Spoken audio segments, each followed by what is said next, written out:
Hi guys, it's Krista from Playing with a Purpose, and today I'm going to share with you a few of my favorite maple syrup books for toddlers and preschoolers. If you're new here, my name is Krista and I'm a childcare provider for up to 5 children, and on my channel you'll find tips and tricks, all things related to childcare, shopping hauls, and the odd family vlog. Our family has been boiling SAP since my children were young, and it started off with a little teepee holding a big giant bowl underneath and a fire underneath. And it's evolved over the years into a very fun annual tradition. My husband has made a very primitive sugar shack, and we've had family and friends out and my daycare families for many years, and it's been such a fun tradition.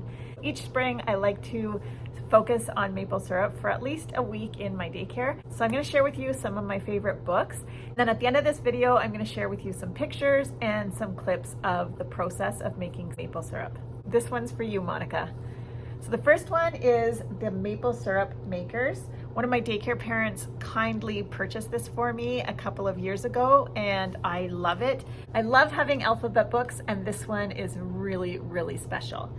So B is for bacon and biscuits and beans and bush breakfast. D is for drill bit. This is great for learning new vocabulary. I love the different pictures. My husband's setup looks very similar to this one. P is for pancake. S is for spiles. This one's called The Maple Syrup Makers by Shelley Posen. The next one is Curious George Makes Maple Syrup. A Day at the Sugar Bush. I love this one because it has real photographs throughout the whole book.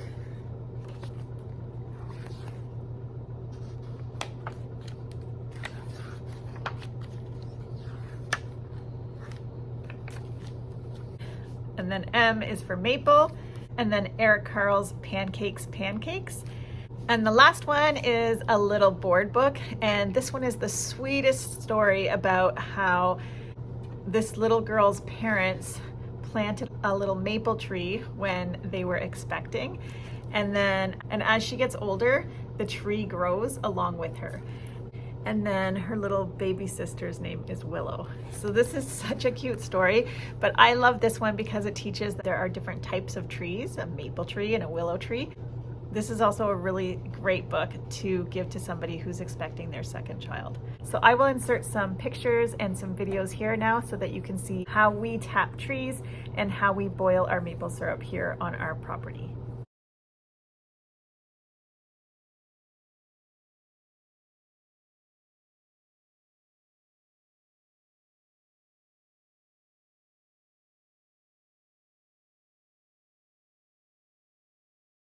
Today we're going to start boiling some sap. It's about 4:30 in the morning. My evaporator is a very simple system. I got a fire under the front. It heats the front pan. The smoke goes along the bottom, and then it heats the back pan, and then it goes out the chimney. There's 480 liters in both of these pans, and this cube has about 900 liters in it. So we have a ton of sap to boil today. My guess is going to be a late night. So we started early, and it's going to pretty well go right till late tonight. So that's what you want to see coming out of the sugar shack. That means a lot of moisture is being boiled off. That's why I put the big openings at the top. Really, it gives a good space for the steam to escape the building.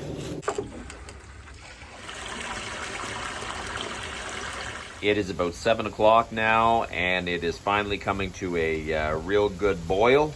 That's when it really starts evaporating. The back pan hasn't really started to heat up yet, but this is basically secondary heat, so it's going to take a bit of time for the smoke that comes from the front pan to actually heat up. So the pan's getting down a bit. We're going to open it.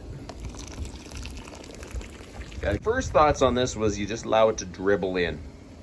But I found out that it really does slow down your boil a lot. So what I've been doing lately is basically allow it to boil down in the pan till the pan starts to get pretty low.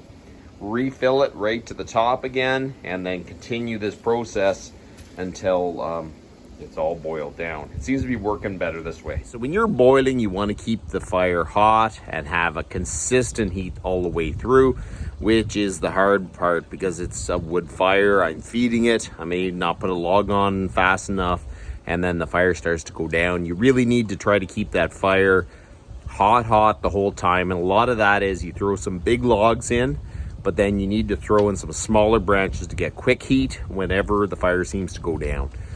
So whenever you put colder sap in, you're going to pretty well stop the boil. So basically when you're putting in sap into the pan, this is the time that you get the fire going. So get some smaller branches in. So whenever you are done putting sap into the pan, it is going to boil pretty quick.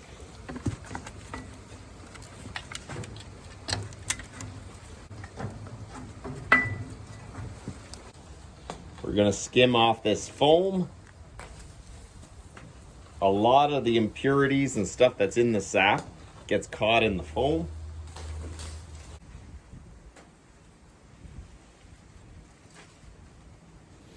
Okay, so it's 9:40. We are still boiling, and it is getting a little bit better, but it is still really watery. So we're going to check it with a hydrometer. A hydrometer is a float that as the maple syrup gets thicker, it'll float higher and higher. And when it goes to the line that'll show hot test, that's where it is ready. So we're going to try to stop it just before that because you lose a little bit of moisture as everything is cooling down. So let's see where it's at now.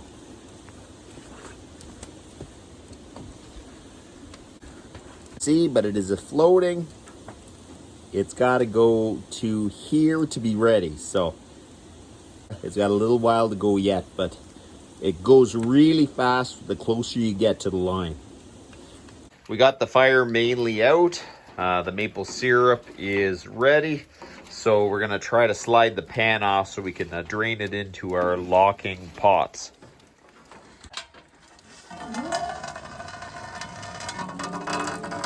So we're pouring it into the pots. These pots, you can actually put the lids on and lock them. So when you put them on your four-wheeler, you're not going to lose all your maple syrup. I hope you enjoyed these pictures and these video clips of how we boil maple syrup here on our property. I'm Krista with Playing with a Purpose. I'll see you next time.